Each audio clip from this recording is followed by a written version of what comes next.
अस्सलाम वालेकुम नाज़रीन, एक नई वीडियो में खुश आमदीद। आज की वीडियो में आपके साथ रेसिपी शेयर करूंगी पालक गोश्त की, कैसे बनाया जाता है आइए जानते हैं।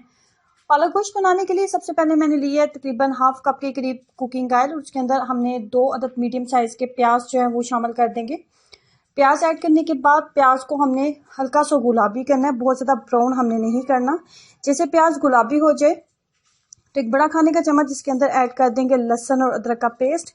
लहसुन और अदरक का पेस्ट ऐड करने के साथ ही हम इसके अंदर गाय का गोश्त भी ऐड कर देंगे। गाय के गोश्त की मिकदार है मेरे पास आधा किलो मैंने गाय का गोश्त लिया।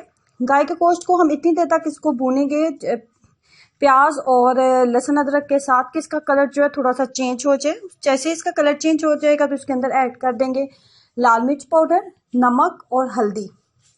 तीनों चीज़ें ऐड करने के बाद 5 मिनट फिर इसको भून लेंगे। उसके बाद इसके अंदर हाफ लीटर के करीब पानी ऐड कर देंगे और इसको प्रेशर कुकर को बंद कर देंगे ताकि जो गाय का गोश्त है वो अच्छे तरीके से कुक हो जाए।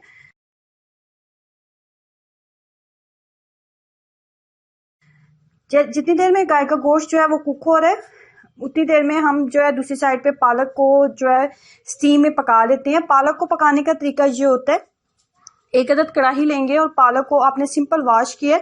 वॉश करने के बाद आपने कढ़ाई में आपने पालक को रख देना और उसको ढक्कन के साथ कवर कर दें। पालक को जब भी पकाया जाता है तो इसके अंदर पानी वगैरह ऐड नहीं आपने करना, ये अपने ही पानी के साथ बहुत अच्छे तरीके से कुक हो जाती है।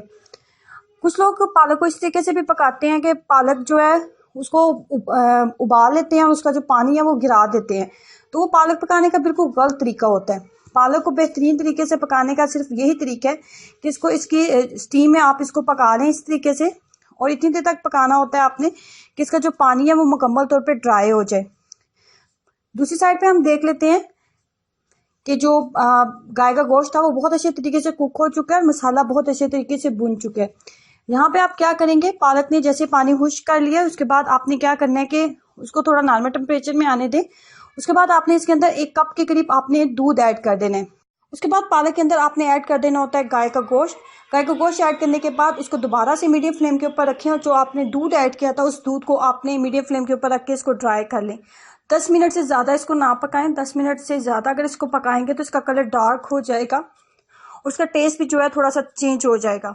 10 मिनट पर तक इसको मीडियम फ्लेम के ऊपर पकाएं, उसके बाद फ्लेम को बंद कर दें। इस तरीके से अगर आप पालक गोश्त का सालन बनाते हैं तो ये खाने में बहुत ही लाजवाब बनता है। इस रेसिपी को जरूर ट्राई कीजिएगा और अपना एक्सपीरियंस मेरे साथ जरूर शेयर करें। वीडियो अच्छी लगी है तो लाइक करना और चैनल को सब्सक्राइब करना मत भूलें। अल्लाह हाफिज़।